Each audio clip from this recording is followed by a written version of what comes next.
What is going on, Tiger fans? Hope you're having a great evening. I'm Zach Lynch, joined as always by Brad Singer, Jason Priest, Watterson, and Freeman Starr. Guys, we're going to dive into all things spring football as the Tigers just kicked off spring football practice yesterday. So, guys, let's dive right into this thing because we have tons of stuff we want to get to. So let's dive in. I think, as I look at this team right now, I think Lynn J. Dixon, Dabo always has one player every it fills up his comments and his talking points and stuff like that as the season rolls on. I think the spring is going to be about Lynn J. Dixon. I think he's a guy that has a chip on his shoulder. I think he's a guy that has something to prove after seeing behind Travis Etienne the past few seasons.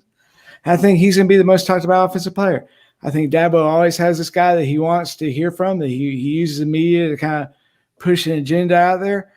And I think Lynn J's going to be that guy this season. I think that he's going to be the feature back this season.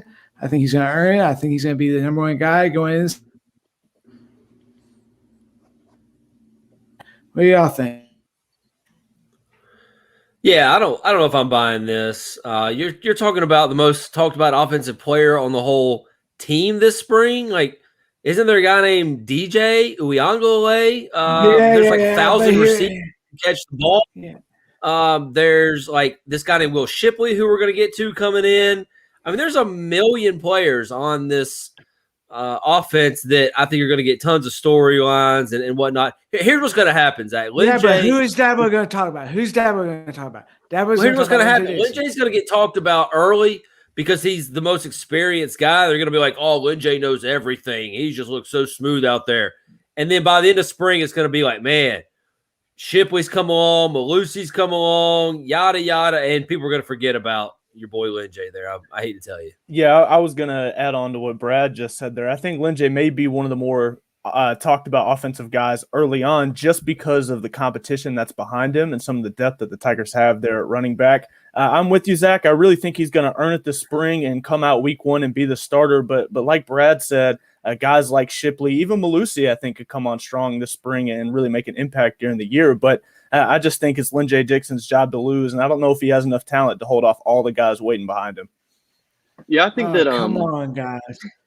I think this is going to be a position where Dabo's going to hide his cards. He's going to talk about the people that he knows is going to start, and he's going to kind of lead the running back position behind it. I think Lynn J is going to be the starter day one, but I think Dabo's not going to talk about it. I think Dabo might talk about Lynn J. Dixon a lot. Thank you, Jason. Thank you. I knew I could count you. It's what he does, Your check is in the mail.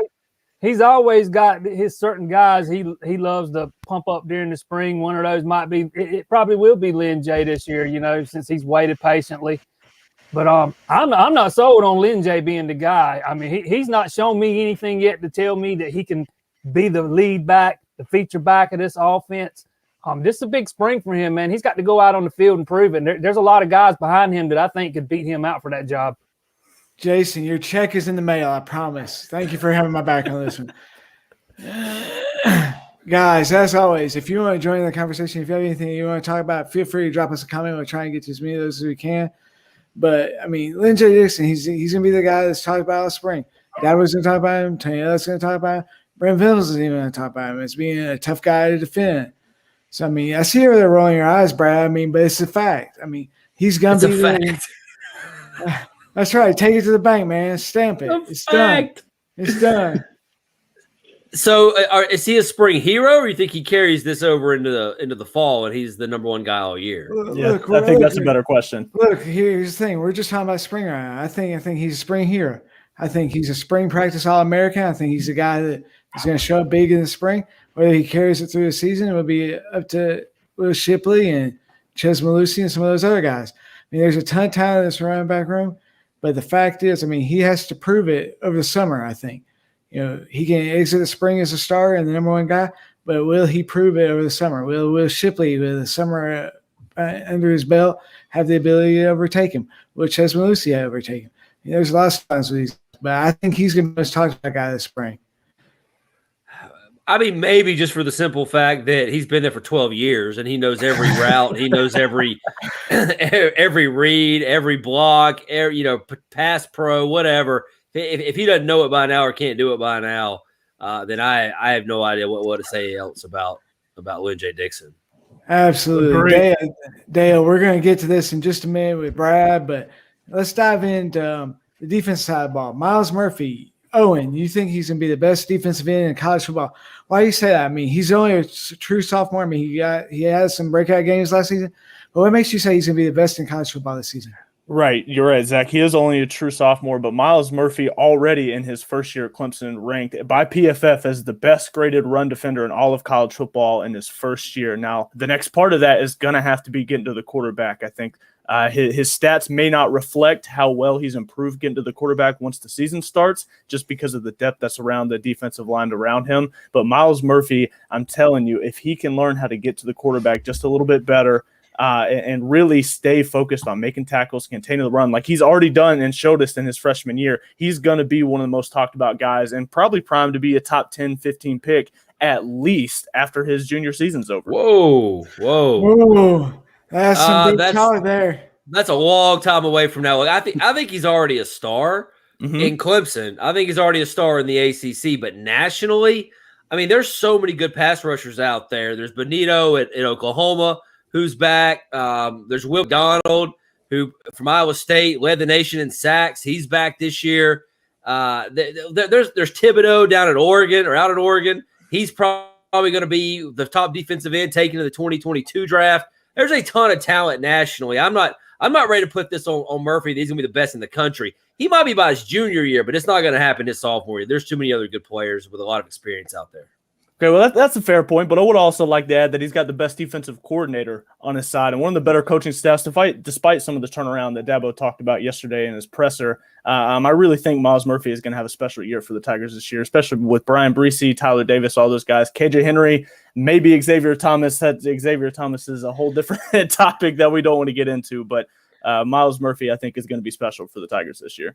And there's something to be said about that depth, too, because that's one thing when you have a lot of depth on that side of the ball, they can't focus on one guy. So that's definitely going to be on Miles Murphy's side, I think. Yeah, but how many snaps are we talking about? I mean, there's so many guys to play at that position. He's not going to dominate the snaps like a Shaq Lawson or Kevin Dodd did, back when they had double-digit sacks. I mean, or Cleveland, Yeah, I mean, and these are guys they had to rely on because there wasn't any depth behind them. There's so much depth at that position. I think I'm like Brad. It's almost the Dabo Swinney problem for keeping up again, where he plays so many guys that you look at him and you're like, but this guy could have better stats if he played more. So, but that's something that Dabo Swinney's always done. He's always played a lot of guys. He's always played them on offense and defense. In fact, Brent Venables, for his first few years at Clemson, couldn't stand Dabo because of that reason, because he made him play guys that he felt shouldn't be playing. But I mean, the fact is, there's a lot of talent on the defensive line. So for him to be, he may be the best in ACC this year. I'm not sure about college football. Yeah, I think some of the talent he's going to be going up against in the ACC, just the strength of schedule after the first game against Georgia. If he doesn't really show it then and he has little flashes here and there, I think that's going to hurt him later on in the season, like y'all said, just because of the limited amount of snaps that he's probably going to see. Yeah, I think he could definitely be one of the best, pass rushers in the ACC. No doubt about that. But saying he's going to be the best defensive end in the country, that's a little much for me, especially as a sophomore, man. And like Brad said, there's a bunch of talented pass rushers all across the nation. The guy at Oregon comes to mind. But maybe by his junior year, but next year, that's a little bit stretching it for me. Absolutely, yeah. I think we're all in agreement with this one, except for Owen. He's on an island. Yeah, Owen Island. Look, Miles Murphy's incredibly talented. I don't think anybody's going to dispute that. He's one of the best defenders in the nation. But to say he's the best in college football is a big stretch, I think. So switching back to offense, we kind of touched on Will Shipley a little bit in my first segment here. But Freeman, you think Will Shipley's going to climb the depth charts quickly, don't you? I think he is. I think Lynn J is still going to be the first day starter, but I think, and the one thing I think it's going to be determined on is how the offense wants to operate this year. But you look at last year, Travis Etienne was a guy who got involved in the passing game a lot, especially as the year goes on, and that's somewhere where Will Shipley really thrives. So if they want to get their running backs involved in the passing game, Will Shipley is going to fly up the depth charts this spring. I would have a tendency to say yes, but the fact is, I mean, the big knock on Travis Etienne when he first came in as a freshman was his inability to press protect. I think that's something that is a big key for this offense. They ask you to do a lot in protection, and so his movement up the depth chart was dependent solely on his pass protection. I think he's got the talent to do it. I think he's got the ability to do it. But whether or not he can protect the quarterback is something that Dabo Swinney and Tony Elliott do not. I mean, look, they put an emphasis on that from day one in camp. And so if you can't protect the quarterback, it doesn't matter how talented you are, you don't play. Yeah, I don't know if how quickly the rise will come for Shipley. I mean, there's a lot to learn. You know, I mean, I know Travis Etienne. I mean, just go look at his season, his freshman year. It took him a long time. I mean, he didn't even hardly play the first, 2 or 3 games. Yeah. I guess the first 2 games. Then he finally broke out, and then he got benched again for a little bit, and then he came back really strong and kind of took over the starting position. It takes a little bit of time to kind of understand, as Zach was saying, a lot about the pass pro and whatnot, where I think he could get on the field a little bit more than we're talking about right now. Maybe a slot receiver. Wow. You know, I mean, that's something they could line him up in. So they may put him on punt returns. They may put him at slot. I mean, I think they'll use him, Freeman. I do. Mm-hmm. I just don't know if he's going to be, you know, second on the depth chart before we even get to the season, or even after we get to the season. Wasn't Travis Etienne a late enrollee, or not a late enrollee, but he didn't enroll in the spring, did he? No, he did. He came in the summer. That's a very he came good in the summer. When I remember, the biggest knock on him was he didn't know the playbook because he didn't come in early. Well, he couldn't. Yeah, that, and he couldn't pass protect to save his life. Plus, he couldn't catch. Seriously, the guy who's like the best draft running back, you know, out of the backfield catching in the entire draft, could not. He had hands of stone when he first got to Clemson. Etienne, he wasn't asked to pass block a lot in high school either. He played in, I think, an option offense. Shipley's done some pass blocking, but like Zach said, they're not going to put him on the field until he's got all those pass protections down. Clemson asked a lot out of their running backs. I don't know how fast his rise will be up the depth chart. I think we might see some packages for him, like Zach said, see him in the slot, see him returning punts. I think he'll get some carries, maybe like we saw with Etienne when he was a freshman, you know, bring him in the third quarter when defenses are getting tired and hit those tired defenses with that speed. But I don't know if he's going to be the second string guy or anything like that, though. Yeah, I mean, let's not forget that DeMarcus Bowman came in with all the hype in the world last summer, and before he transferred out, he had like 9 carries. I mean, he didn't do anything those first couple of games. Yeah. So it's hard to come out the gate and rise up this depth chart quickly. Yeah, I think Zach was really onto something. I haven't heard too many people talk about the pass pro side of what Shipley's going to be able to offer for Clemson going into his first year. And you guys are totally right. I know 3 of you have hit on it already. But if he can't protect Uiagalelei in his first year, it's going to be an issue for Dabo Swinney, especially with some shuffling around that's probably going to go around on the offensive line. Shipley's going to get into the team maybe in some 2 running back sets to try and make some plays and open space. But I just don't see him taking over the spot as early as a lot of people are saying. I smell a story coming up at some point this spring or summer. That's right. Can the young guy pass protect? I feel it. Check out allclemson.com. It's coming soon. I feel it. There it is. Well, Jason, the secondary this season was much maligned. We were on them all year long. I mean, Andrew Booth Jr. and Landon Sanders, all those guys in secondary, we were on them all season long. It seemed like ripping them a new one, talking about how bad they were multiple times. But you think there's going to be a big change for the secondary this season? Yeah, I think this secondary is going to be much improved next year. There's too much talent. It's hard to be regressed from what they were. It's hard to be a whole lot worse. I agree, man. They were not nearly as good as they should have been last year, but there's too much talent, especially on the outside at corner, man. There's a lot of talent. And a lot of those guys are going to be in their second and third years going into next year.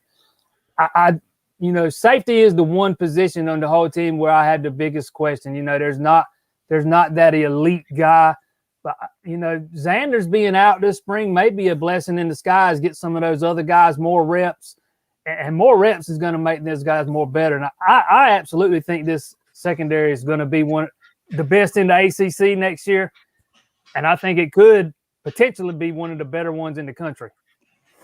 Ooh-wee. I tell you what, someone want to take this one first because I'm not stepping in this. I'll take it. It's a hot take, but the one thing I will say is the secondary gets hit for being on Clemson. When I look at their stats, they were 35th in the nation in a lot of stats. So they were above a lot of teams, but they couldn't keep up with. They weren't at national championship level. As young as they were, I think they do have the potential to take a step forward this year. Well, I think a lot of the knocks on the defenses from last year, the secondary in particular, was just how big of a drop-off it was from 2019. And that was really a lot of the problems. But going into 2021, I'd say all four of your top options at corner, at least, are all upperclassmen. Like Jason said, I think Xander's being out this spring really might give guys like Ray Thornton a chance to show what he can do, maybe get some snaps in the nickel spot too, be more of a versatile kind of guy. But this secondary, they're a lot more experienced. I think Darion Kendrick is going to be a legit number one corner this year and really take a massive step from where he was last year. And yeah, I think it's not even going to be close that they're the best in the ACC, and they'll take steps back towards, I think, the top 25 at least as far as pass defense goes in college football next year. Well, we're talking about the ACC, and I hadn't evaluated every secondary yet, but, Louisville was pretty good last year. Pitt puts together pretty good secondaries under Narduzzi a lot of times. Syracuse has had some in the past, but I think that cycled through already. Virginia so Tech. I don't. Yeah, well, I mean, Caleb Farley didn't come back. Yeah. He opted out, so that really hurt their secondary. He's one of the best players in the country who didn't play. So it's hard to judge and say right now based on the rest of the league. But as Owen was saying, I mean, you watched last week's show. I was extremely high on Darion Kendrick, and I still am, and I think he has a monster year. I just don't trust the safeties. I really don't. I think Booth will be better. I think Kendrick will be better. Maybe Goodrich will play more than like 5 games this year and be healthy for most of their practices. I don't know, but there's enough players at corner that I don't know if that's the concern. But man, these safeties, they're just, as Noah Turner said yesterday, they're just not physical enough right now, and that concerns me. That a player of his caliber who's been around this long is talking about his position group not being tough and physical enough. I don't know if you just flip a switch and turn that on. We'll see. You can do it through recruiting a lot of times. And I think Barrett Carter is going to be the X factor this season. I think he's a true freshman. He comes in with some swagger. He comes in with a killer instinct. Dabo Swinney mentioned him at nauseum. I mean, his spring practice presser before the National Signing Day. So I think Barrett Carter is going to be an X factor for this defense. I think he's a guy that can step in, immediately bring some swagger, immediately bring some nastiness to the defense. So safety is a little bit of a concern, but I think anytime the old adage is, coaches like to say, well, we got everybody back from last year, but if last year's team was bad, then having everybody back isn't necessarily a good thing. So, I mean, I'm not saying that's the case for the Tigers, but they had a lot of injuries last year, but there was still some bad play, bad technique, bad toughness. I mean, bad tackling. So you can just go down the list, and if people want to rewatch the shows, we tear them a new one up and down. I mean, but I think Nolan Turner too, really, even in his 6th year, has to play better this upcoming year. Last year was really the first time he got a large share of snaps in his career, and I think he's got to step up and show these guys in his position group how to be tough, not just expect them to be as a 6-year guy. I thought Turner was the only guy that played consistent last year at safety. I thought Landon Sanders was all over the map. Sanders, Charleston, those guys, they're joke. Oh, Charleston was brutal at times last year. Yeah, he was lost every time. Small. The safeties just looked small to me last year, man. Maybe a year in the weight room this year or help those guys add some bulk and toughen them up a little bit more. Yeah, I mean, you're missing the sides of Jaron Curse. I mean, TJ Green. I mean, yeah. Those guys. Full year of workouts and everything, and not having to deal with COVID restrictions like they did last offseason might help that size-wise and that physicality, but it's still a big stretch. Yes, for me with that for that safety. Corners are going to be really good. Yeah. Brad, take us home tonight. All right, last thing for tonight. I've got my most, I guess, in terms of the enrollees. And before we get to mine, I want Freeman real quick to talk about the story he did because we had Amber ask about Jake Brenningstool, and you've got to call him up now, breaking down Brenningstool. Just Freeman from an effective standpoint. What can you expect to see out of Brenningstool in his freshman season? I think I mean, we talked about earlier, but it's really going to be all about the blocking. I think the passing game, the pass catching is already there for Brenning Stool. And I think I think the biggest thing is going to be for him to put on weight. He never shied away from contact in his high school. He's a very willing blocker. So if he can put on some weight, get better in the blocking game, he'll be out there this season, I think. Good deal. He's not my most important early enrollee. It's not Shipley either. I'm going a completely different direction. What's the one position on offense that feels like it's the most up for grabs? What's the one where there's like one, one, two, and probably three spots open? All right, Zach, you raise your hand first. Offensive line. Especially one in particular, center. They're replacing Cade Stewart this spring. And right now, Mason Trotter is listed, I guess, as the guy who's probably going to be the starter. Here's the thing. Mason Trotter's been a developmental player for now going on his third year in the program. I don't know if he's good enough to do it or not. There's going to be a need for a backup. Trotter's the job's not going to be handed to him. Somebody can run him down. Keep an eye on Ryan Linthicum. He's out of the same high school as Brian Brzee up there in Damascus, Maryland. This kid coming in, folks, 6'4", 280 pounds. Yeah, he's already he's mean. Yeah, he's nasty. He's like mean. And you think him and Brzee are going to have a great time going against each other and practice every day, trying to make each other better? This guy's going to bring something that Clemson hasn't had at center in a long time. And Zach mentioned that nastiness. I'm not ruling him out to make a run. And I don't know if he's a starter, but in terms of too deep, I think he could be Clemson's center sooner than later. And so I think that's why he's the most important early enrollee, because that's the one spot on this offense that needs to get shored up. It's center. Absolutely. Brad, to quote Shaft, he's a bad mother. Shut your mouth. Mm-hmm. He's a bad dude. He's a guy that just looks nasty. He looks like he eats nails. He's a guy that is an angry guy all the time. He's exactly what you want in center. He reminds me of Jay Guillermo and those guys. When you had those guys at center, I really was what drove this offense. The nice guys at center are great, but they don't bring the nastiness that you need up front. Center's going to grab face masks and get in people's faces and chew them out, cut their ass when they need it. So, he looks like the guy that's going to do that as a freshman. So, I'm completely on board with you, Brad. I think he's going to be a great asset, and I expect him to climb the chart really quick. Yeah. Is there any – I was going to ask, are there any other enrollees that anybody can argue with me about? Other than Shipley, maybe, but I think we've talked about him a little bit. I just don't think Shipley – I think there's more competition at running back than there is at offensive line. Yeah. But with Ryan, man, I really think – I'm with Brad. I think he has a chance to impact early. He played lacrosse in high school. He's really quick and agile for being 280, almost 290. I think keeping his frame the right size, staying right there under 300 pounds to stay kind of lean so we can keep his nice. He stays super low to the ground. He gets up inside of guys when he's blocking. Man, Zach said it right. He's mean, and we need that toughness at center on the offensive line, especially this year in kind of a transition year. There's maybe some guys that you could slide around, try and work in at center. But as a freshman, I really like the shot he has to make an impact in his first year. I agree, but with the only reservation that center is all about the relationship with the quarterback. So I wonder if he'll get enough reps with DJ here in the spring to really be able to develop that relationship. That's a fair point too. Yeah. No, it is. It is. But you know what? There's the whole summer to go through too, and if he establishes himself, if the key for him is showing, yeah, it's true, he needs to get the reps with DJ, but he's got to show he knows the offense and understands the offense. Look at that. Yeah, just look at him. It's gorgeous. Look at that man. Who wants to face that guy? Come on, he's a bad dude. Who wants to bet their money against him?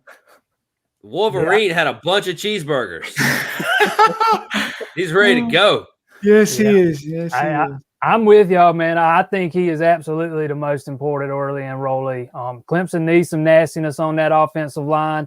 They need a guy. They need a guy who can come in and lead at center. I don't think, unlike Brad, I don't think he I'm not saying he's going to come in and start right away, but I think he can definitely come in and push to make the two deep and be the backup. And it wouldn't shock me to see him win the job by the time the season's over. I'm not saying that's going to happen, but it wouldn't totally shock me. But yeah, Linthicum, he's like y'all say, he's got that nastiness that you want in your offensive lineman. Yeah, and I think Brad kind of hit on something that not many people have mentioned, that relationship. This picture is killing me, guys. The relationship that he has with Brazil, that practice intensity that those two could bring, just playing right in front of each other all the time. Man, that kind of competition, you can't just make that. You can't just coach that. That's something that those guys are already going to have and have had for 4 years before now. So I do think that matters. Absolutely, guys. Well, thanks so much for joining us tonight. Be sure to check out allclemson.com for all your information about spring practice. We have tons of stories coming down the pipe the next few days, tons of columns, opinion pieces. But yeah, be sure to follow us for everything All Clemson. And guys, thanks so much for joining us. Have a great night, and we'll do this again next week. It's been fun, guys. Take care, everybody.